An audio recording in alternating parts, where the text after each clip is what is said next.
तो world now में आज बात करेंगे अमेरिका के वेनेजुएला पर सबसे बड़े हमले की। अमेरिका ने वेनेजुएला पर सीधा हमला बोल दिया है। शनिवार तड़के करीब 2 बजे अमेरिका की फौज ने वेनेजुएला की राजधानी काराकास के एक अहम नेवी बेस को निशाना बनाया है। अमेरिका और वेनेजुएला के बीच बढ़ते टकराव ने आखिरकार बड़ा रूप धारण कर ही लिया, जिसका कहीं ना कहीं पूरी दुनिया खामियाजा भी भुगतेगी। अब ऐसा मैंने क्यों कहा है वो मैं आपको आगे वर्ल्ड नाउ में समझाऊंगी। अमेरिकी फौज ने सीधा वेनेजुएला की राजधानी काराकास को निशाना बनाया। एक के बाद एक कई धमाके किए, गोलियों जैसी आवाजें सुनाई दी गईं, शहर पर बारूद का काला धुआं छा गया। राजधानी काराकास में लगातार 7 धमाकों की गूंज सुनाई गई है।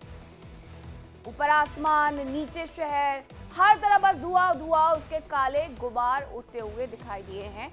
लोग दहशत में हैं, अपने घरों से बाहर भागते नजर आ रहे हैं। अब अमेरिका और वेनेजुएला में आखिरकार हुआ क्या है वो मैं आपको बताती हूँ। अमेरिका ने वेनेजुएला पर हमला कर दिया है, उसकी तस्वीरें हमने आपको दिखा दी हैं। राजधानी काराकास 7 धमाके हुए हैं, जिसके बाद दहल उठी है। हर जगह सिर्फ और सिर्फ धुएं का गुबार देखने को मिल रहा है। आसमान में अमेरिकी फाइटर जेट उड़ान भरते हुए देखे जा रहे हैं और कई इलाकों में तो आलम यह हो गया कि अंधेरा छा गया है, क्योंकि शहर की बत्ती गुल हो गई है। वेनेजुएला में अब आपातकाल घोषित कर दिया गया है। तो एक के बाद एक धमाके के बाद शहर की जो बिजली कट गई है, उसकी तस्वीरें भी सामने आई है कि सिर्फ और सिर्फ अंधेरा ही अंधेरा हर तरफ देखने को मिल रहा है। रिपोर्ट्स ये कहती है कि वेनेजुएला के रक्षा मंत्री के घर पर हमला किया गया है। ये बड़ी खबर है, बड़ी जानकारी है कि जो रक्षा मंत्री हैं सीधे उनके घर को ही निशाना बनाया गया है, ताकि वो आगे सेना को बता ही ना पाए कि करना क्या है। इन सब के बीच लेकिन अमेरिका के राष्ट्रपति डोनाल्ड ट्रंप ने एक बड़ा दांव खेल दिया है। उन्होंने वेनेजुएला के राष्ट्रपति निकोलस मादुरो और उनकी पत्नी को बंधक बना लिया है। ये बड़ा दावा किया जा रहा है। मादुरो जो पहले से ही अमेरिका के निशाने पर थे, अब ट्रंप के इस कदम के बाद पूरी दुनिया की नजरों में है। उनके खिलाफ आरोपों की एक लंबी चौड़ी फेहरिस्त में इस बंधक बनाने की कार्रवाई ने राजनीतिक तनाव को और ज्यादा चरम पर पहुंचा दिया है। ये कार्रवाई अमेरिका वेनेजुएला संबंधों में एक नई लड़ाई की शुरुआत हो सकती है। आपको याद होगा कि बार बार ये कहा गया था ट्रंप की तरफ से कि वो वेनेजुएला के राष्ट्रपति मादुरो को सेफ पैसेज यानी कि सेफ रास्ता देने के लिए तैयार हैं, लेकिन वो अपना पद छोड़ दें उस देश को, यानी कि वेनेजुएला को छोड़ दें। लेकिन राष्ट्रपति निकोलस मादुरो ने इनकार कर दिया। उनका कहना था कि ना वो अपने देश को छोड़ेंगे और ना ही अपने पद को छोड़ेंगे। इस लड़ाई को लड़ेंगे।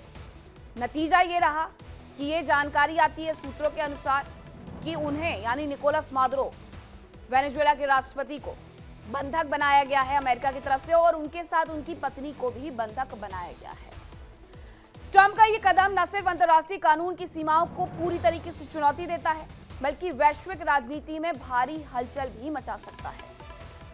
जो वहां के लोग हैं, स्थानीय लोग हैं, वो डर की वजह से घरों में छिप गए हैं। अब सोचिए उनके लिए ये नया साल कैसा रहा है। कई वीडियो में अमेरिकी ऑपरेशन रेनबो के नाइट स्टॉकर हेलीकॉप्टर्स भी देखे गए हैं। यह हमला अमेरिका की आक्रामक नीति का सबसे ताजा सबूत है। जो चाहिए वो चाहिए। हालांकि कहा यह गया था कि ड्रग की सप्लाई वेनेजुएला की तरफ से की जाती है, अमेरिका में की जाती है, और ये राष्ट्रपति ट्रंप नहीं चाहते, इसीलिए उन्होंने ये किया है। वेनेजुएला की संप्रभुता को खुलेआम चुनौती दे दी गई है। अमेरिका ने जिस तरीके से वेनेजुएला के अंदर हवाई हमले किए, उससे ये बात साफ है कि वो अपने इर्द गिर्द विरोधियों को दबाने के लिए किसी भी हद तक जाने को तैयार है, और यही हुआ है। यह हमला उस समय हुआ है जब दोनों देशों के बीच कूटनीतिक संबंध पहले ही तनावपूर्ण थे। अमेरिका का आरोप है कि वेनेजुएला क्षेत्र में आतंकवाद और अवैध गतिविधियों को बढ़ावा दे रहा है, लेकिन वेनेजुएला इसे अमेरिकी हस्तक्षेप के तौर पर देखता है। अब सवाल यह है कि इस हमले के बाद आखिरकार अगला पड़ाव क्या होने वाला है। तो अमेरिका से जंग के लिए क्या वेनेजुएला तैयार है? यह बड़ा सवाल है। यह सवाल इसलिए है क्योंकि दोनों ही देशों की सीमाओं में और सेनाओं में जमीन आसमान का अंतर है। वेनेजुएला में अमेरिकी लोगों को हिरासत में लिया गया है। हमने ये खबर आपको पहले भी दिखाई थी कि वेनेजुएला में 5 अमेरिकियों को हिरासत में लिया गया। हमले के बाद मादुरो प्रशासन का ये काउंटर वार था। पहले हालांकि अमेरिका ने हमला किया, उसके बाद काउंटर वार करते हुए मादुरो ने 5 अमेरिकी नागरिकों को बंधक बनाने के लिए कहा था। नागरिकों को हालांकि मिलिट्री ट्रेनिंग दी जा रही है। अमेरिकी हमलों के बीच सैन्य तैनाती को भी बढ़ा दिया गया है और वेनेजुएला के तट पर तटीय सीमा पर 1,25,000 सैनिक तैनात कर दिए गए हैं। हालांकि उनके पास सैनिक भी इतने ही हैं जितने उन्होंने तैनात कर दिए हैं और यही वजह है कि वो अपने देशवासियों को मिलिट्री ट्रेनिंग दे रहे हैं।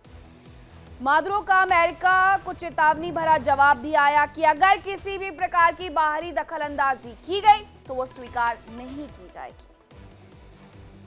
इन सब के बीच कोलंबिया के राष्ट्रपति हैं गुस्तावो पेट्रो। उन्होंने एक्स पर पोस्ट करते हुए कहा कि इस समय काराकास पर बमबारी की जा रही है, दुनिया को सतर्क हो जाना चाहिए। वेनेजुएला पर हमला हुआ है, मिसाइलों से बमबारी की जा रही है, ओएस और संयुक्त राष्ट्र को तुरंत बैठक बुलानी चाहिए, ये उन्होंने लिखा है। अब अमेरिका वेनेजुएला तनातनी के बीच हालात बेहद विस्फोटक हो गए हैं, आक्रामक हो गए हैं। राजधानी काराकास दहल चुकी है, बत्ती गुल हो चुकी है। लोग इस ठंड में, इस न्यू ईयर में पूरी तरीके से अंधेरे में रहने के लिए मजबूर हो गए हैं। इन सब के बीच अफरा तफरी मची हुई है। राष्ट्रपति निकोलस मादुरो को राष्ट्रपति भवन से बाहर निकाल करके सुरक्षित जगह पर ले जाया गया है, ये जानकारी भी मिली थी। लेकिन उसके बाद जो जानकारी आई उसने पूरी दुनिया को सकते में ला दिया कि निकोलस मादुरो और उनकी पत्नी को बंधक बना लिया गया। अमेरिका की तरफ से ये जानकारी मिली थी। लेकिन उसके पहले का जो घटनाक्रम है वो मैं आपको बता रही हूँ कि सुरक्षित स्थान पर उन्हें ले जाया गया, उन्हें राष्ट्रपति भवन से बाहर किया गया था। राष्ट्रपति भवन के आसपास सुरक्षा बलों की तैनाती भी बढ़ा दी गई थी क्योंकि आसमान में बार बार लड़ाकू विमान उड़ान भर रहे थे। जमीन पर बख्तरबंद गाड़ियां और शहर में दंदनाती सायरन की आवाज लगातार सुनने को मिल रही थी।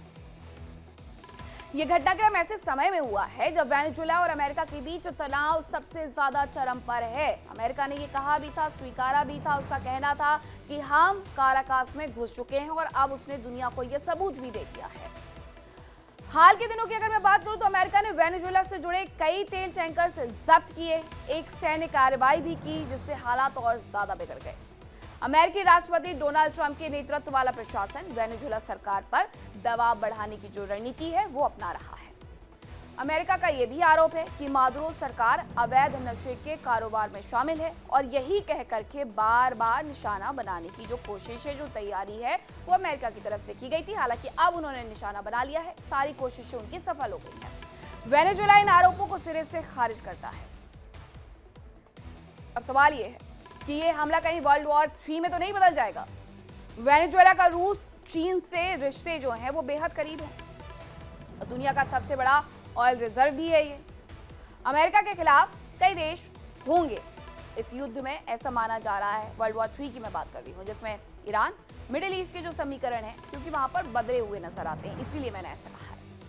न्यूक्लियर एस्केलेशन का डर इसमें सबसे ज्यादा है कि वर्ल्ड वॉर 3 में कहीं एक बार फिर से न्यूक्लियर पावर का इस्तेमाल तो नहीं कर लिया जाएगा, क्योंकि ये तमाम देश न्यूक्लियर शक्ति भी रखते हैं, ये हमें भूलना नहीं चाहिए। जापान में 1945 में जो हुआ था नागासाकी, हिरोशिमा, उसे आज तक कोई नहीं भूला है। लेकिन अगर एक बार फिर से वर्ल्ड वॉर 3 के बारे में कहा जा रहा है तो इसका मतलब है कि उसकी आशंकाएं और ज्यादा बढ़ गई हैं इस युद्ध की वजह से। वेनेजुएला के एक के बाद एक चाल और हर चाल पर अमेरिका उसमें उलझा रहा। अमेरिका और वेनेजुएला के बीच बढ़ते तनाव में निकोलस मादुरो ने ऐसा गेम खेला जिसने वॉशिंगटन की रणनीति को सवालों के कटघरे में खड़ा कर दिया है।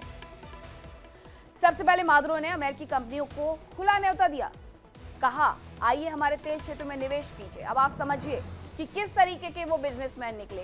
पहले उन्होंने अपने ही देश में अमेरिका की ही कंपनियों को न्योता देकर के कहा कि आइए निवेश कीजिए, यानी जिस तेल पर अमेरिका दबाव बनाना चाहता था उसी तेल को हथियार मादुरो ने बनाया और करारा जवाब अमेरिका को दिया कि नुकसान अभी भी आप ही का होगा क्योंकि आपके ही यहाँ की कंपनियां जो हैं वो यहाँ पर निवेश करेंगी।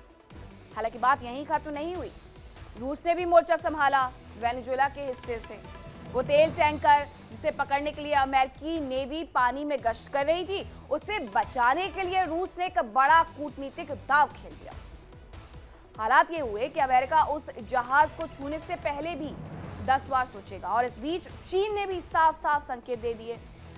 वेनेजुएला के साथ रिश्ते और मजबूत होंगे, यानी मादुरो के पीछे रूस भी है और चीन भी है जो लगातार उसके साथ खड़ा हुआ है। अब तीन महाशक्तियों के बीच में अमेरिका की चालें भारी भी पड़ने वाली है। तेल, कारोबार, प्रतिबंध और भू राजनीति के इस जंग में वेनेजुएला ने साबित कर दिया है कि वो सिर्फ सर्वाइवर नहीं है, बल्कि पलटवार भी कर सकता है।